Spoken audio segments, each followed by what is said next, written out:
Here are 3 reasons why I love the Pentacam and why it's the one piece of diagnostic equipment that just won't go away. Number 1. Ectasia screening. So unlike other commercially available scans of the cornea, the Pentacam is a tomographer rather than a topographer. So what this means is we get a good look at the back surface of the cornea, the front surface of the cornea, everything in between. Now, as any good OD student will know, that early changes in, say, keratoconus, we're going to see them on the back surface first. So if you ever get those anomalous patients with refractive changes all the time, complaints that aren't really adding up, not a bad idea to have a look at the back surface of the cornea.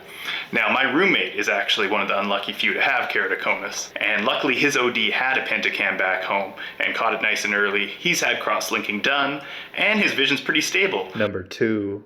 Occludable angles. Story time.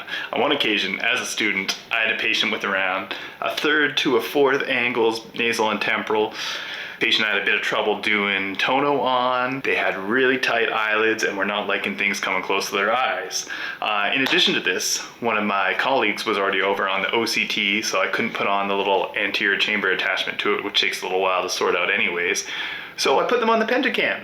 It's a nice, easy scan to do, and pretty quickly we were able to see that we could dilate this patient. Those angles were nice and open. Number 3.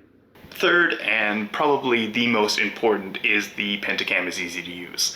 In comparison, I've used a few of those placido disc topographers where the patient's a little bit confused at what they want to look at. Sometimes they try to take the scan automatically for you, and I find it just doesn't work out and it doesn't give you the full information anyways because you're just looking at the anterior surface. On the Pentacam, it's nice and easy. There's a little dot, you line it up with the central of the cornea, and it's easy. It even dumbs it down to you, tells you which way to twist the joystick or which way to push it forward and back to get it in focus for a perfect scan every time.